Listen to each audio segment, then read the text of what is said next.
So we're live, Simon. We are live. Hacker to hero. Episode 9. Episode 9. Here we go. Yeah. Here we go. I feel a bit nervous today. And why is that? Because I feel the table. You're turning the tables on me. And I feel like really nervous.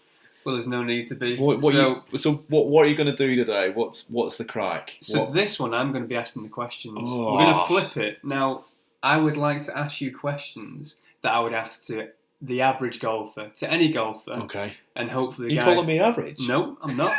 Right, so I'm going to start asking you some questions. Yeah. And the questions are going to be... Is it like Mastermind? No. Is that what it is? No, not Are you at all. sure? Hopefully I'm going to shed some light. It's not the chase. It's not Mastermind and it's not the chase, is it?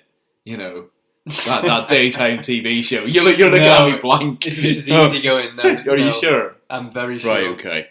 I'm hoping to shed some light on things that seem obvious to me. Yep. I'm trying to think of some questions which are obvious to me, but I don't think they are. I want to bring some light on things that the listeners are. Yep. That they might have. That the listeners want to know. Yeah. So from my perspective, basically. Yeah. Yeah. Right. Okay. Let's go. Try my best. Right. Let's. So I'm hoping this is going to be a really good episode. I'm hoping that too. I'm slightly sweating, but yeah, that's fine. it's all good. Right. Well, nice and easy. The first question. Yeah. It's more about what do you play for? Like, do you play to get your handicap as low as possible? Yes. Okay. So you don't. Do you play to win? I think that's more. Yeah. I think you're going to want to win, aren't you? Yeah, but I have a competitive nature, so I do like to try and push myself as much as I can. And if you could say, what's more important, winning or the handicap? Yeah. What's more important? It's kind of both, isn't it? Because you know, when you're as competitive as I am, you want to win and you want to get your handicap lower. Yeah, definitely. The ultimate goal, obviously, is to get the handicap lower. Mm-hmm. But a couple of wins a season, that's it's nice. Well, it's the cherry on top, isn't it? Yeah, it is literally the cherry on top. So, yeah. So I think that's the right answer. Yep. When I was an amateur, I cared only about my handicap. Yep. And when it got lower, I didn't win much, and I didn't mind. I didn't mind paying the entrance fee. Didn't mind going and. She's got a friend today, haven't we? Yeah, we got my Labradoodle. Yeah, it's a big dog. Yeah, big friendly dog. She is a big friendly dog. You're not going to bark, are you? Give me a nice smile. There you go.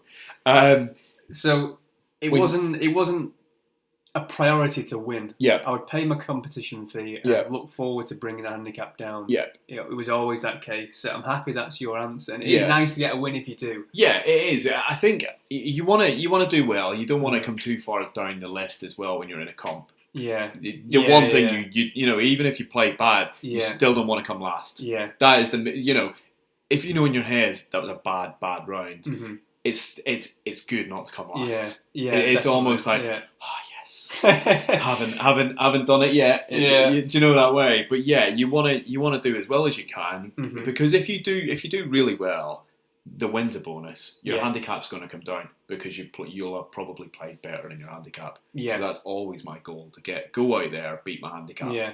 You know, and see when it changes, like at midnight the next night. You know, that night. Yeah, definitely. I'm the same. I was giddy. I was looking at. I would go, because when I was younger, you had to go into the clubhouse to see the sheet that had been put out and see what the handicap was. So I was running to the club and trying to find out what it was. Well, that's when I started. Yeah. When I started as a full-time member, you'd see the sheet and then it would change from one competition to the next. And it was like, how many did go down? Yeah.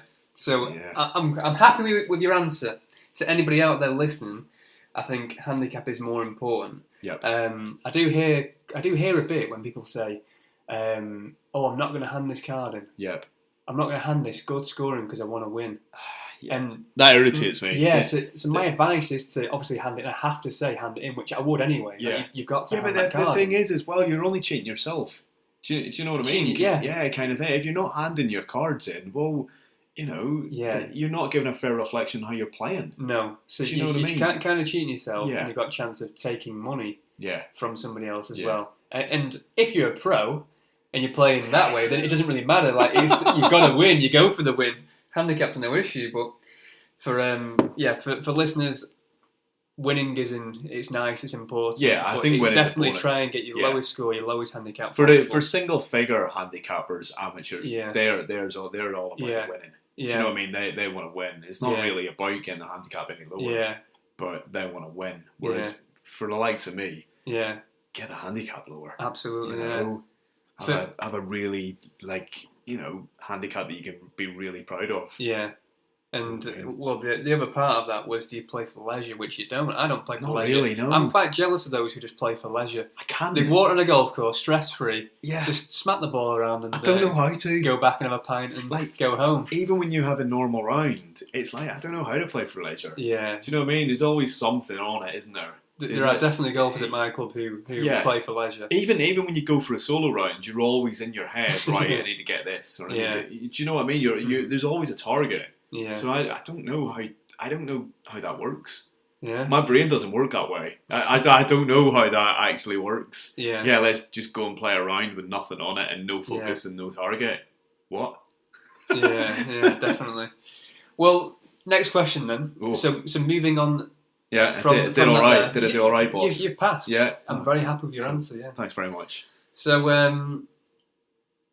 when you're on the course, let's say you're in a comp. Yeah. Bit nervous. Yeah. Score's going well. Yeah. Which seemed to happen quite a lot with you. Your first nine's quite strong. Yeah, well, recently it's been the second nine. Okay. First nine is I've struggled the first 3-4 holes. Probably because you're not playing very often. Probably. So you're warming up. Yep. But this happens often. It's happened to me many times. So when your swing feels a bit lost, you're not playing very well. Yeah. Swing feels lost. Yeah. Bit nervous. Yep. Is there something that you just try and concentrate on and you fall back on? Most golfers need something just to fall back on. Yeah. Do they know what it is? Do you know what it is now? I've got a little look on my shoulder. Have you? Yeah. Tell me what are you doing? What was that? I can hear your voice going, what are you doing? Yeah. What are you doing, Si? I like that. I've done my job. I've done my job. You have done your job. I think you just when you have a bad hole, and it's usually a bad hole, isn't it? It's not usually one shot. So for amateurs, it's not a bad hole. For amateurs, one bad shot usually follows another bad shot, and then that spirals into having a few bad shots, which ends up a bad hole. Yeah. What you don't want is taking that bad hole into the next hole, and that's where I suppose I've tried to let's reset the head. Okay, and what do you do to try and reset? How? Because you've got to think about something else. Yeah, you try and put it out of your head and go, right, I've got X, Y, and Z holes left. You think of the good points on this next hole, or that's what I'm trying to do. And going, right, try and aim there, try and hit it there, try and go back to basics, your grip, your stance, and how you hit the ball. And and try and ease up on that swing, because if you've hit it wrong, it's probably, for me anyway, it's probably me trying to kill it or go flying through the swing. Yeah. And it's like, slow everything down and try and go back to what you've told me. Do you know what? I don't remember telling you that, and I'm very happy with your answer again. It's hard, I'm though. Impressed. It doesn't always work, Yeah. But it works better now than when it did when I was a few years younger. Because, you wouldn't listen really properly.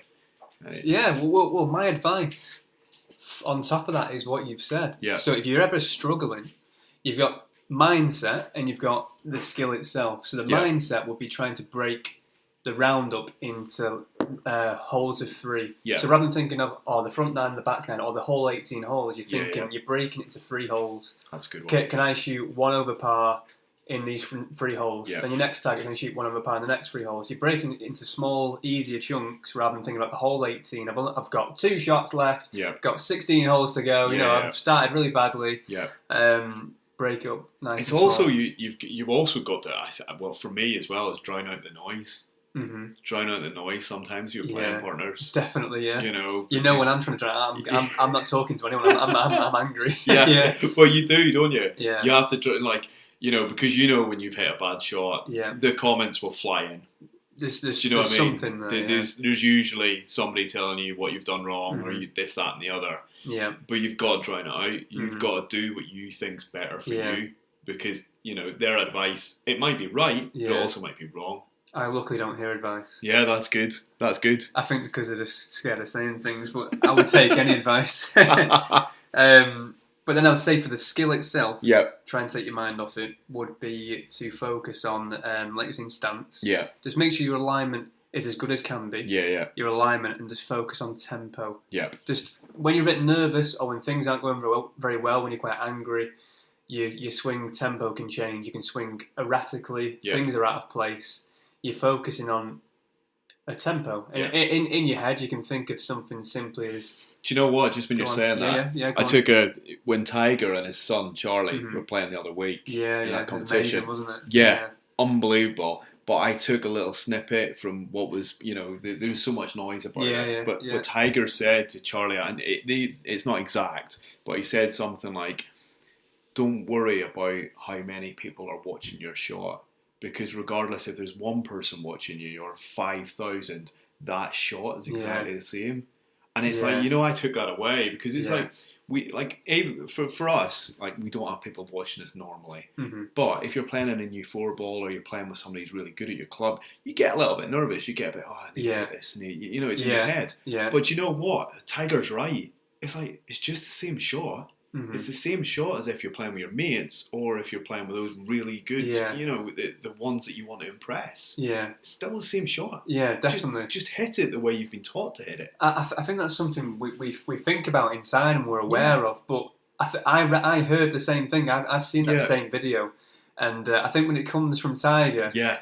You kind of take it, doesn't it? More than you would with yourself. Yeah, absolutely. Yeah. It resonates, and it was just like, it stopped me in my tracks. And I was like, wow, that is a great tip. It is. Do you know 100%. What I mean? 100%. It's the same shot. It's the same shot. Just it's still the ball. It's still a golf shot. Don't worry about all the noise. Definitely. It's mad though. It's Definitely. like this game is so much. It's crazy, much in the mind. It's like 99% in the mind. Yeah. And what you do. Other than that, is like if you've got good technical ability, you will play good golf. Mm-hmm. But it's you've got to drown out the noise most of the time. Well, the guys who are very talented on tour, who are coming towards the bottom of the leaderboard, it's not really the talent that's letting them down. No, it's the head. It's the head. The same day you could throw them on a different golf course on their own, without any spectators or cameras and let them go and play. They'll play pretty damn well that same day. Absolutely, it's mad. It's absolutely mad, but I agree. Well, that's good then. So you got something to fall back on. You've got your mindset of breaking it down to 3 holes, and you've got the tempo and the setup. Yeah, it sounds simple, doesn't it? Tempo and setup, but you're going to swing, focus on just contact. Can I make good contact on the face? Let's not try and kill it. Yeah, and that will plod you around. You'll shoot a fairly decent score. Yeah, you'll get round to that, and then your game will feel a bit better. Yeah. When you get to 18, even if you've had a couple of bad holes. Yeah. And the other thing is, do you know what? I was watching, I can't remember one of the PGA stuff or one of the Open films from a few years ago. Yeah. And it's like nobody is a perfect 18. Mm-hmm. Nobody, not even the pros. Yeah. They'll make a bad hole, or you'll have a bad hole. Something will go wrong, or you'll have a bad shot somewhere. Yeah, but it's the way you come back, isn't it? It is really the way you come back, and that's all about the mind. Mm-hmm. That's about how you set yourself up and about how you go with this game. Definitely, it's crazy. Yeah, right. Well, as a consumer, as somebody who's not in a shop, who doesn't sell golf equipment. I was going to say equipment then. You got any quiff? I've got a big one actually. I need my haircut. It's have you not seen it? It's massive today. I got mine cut yesterday. Well, I was out in the snow and it got a bit wet, so it's quiffed up. Got a bit of quiff. Yeah, it's a bit gone on the quiff. Right, with the equipment. Like see what you did there. Yeah, good. So because you don't sell it, you're somebody who looks at it and buys. Yeah. And we don't really discuss much about it. Not a lot of the time. You'll ask maybe. Is it any good? Yeah. But there's not much else. Yeah. So it's good to ask you. Oh, here we go. So what are your thoughts on the 2 new drivers coming out? So the Callaway Rogue ST. 2 new drivers. And the TaylorMade Stealth. So just somebody looking... Yeah, from looking at the pictures, I like the Callaway Rogue. Okay. I prefer it, I think. Okay. Now, I've only seen a couple of the pictures of the TaylorMade. Yeah. And I have got some TaylorMade clubs and I do like them. Yeah. But it's it's a bit OTT, the face of it. Yeah, being red. Yeah, it's a bit much.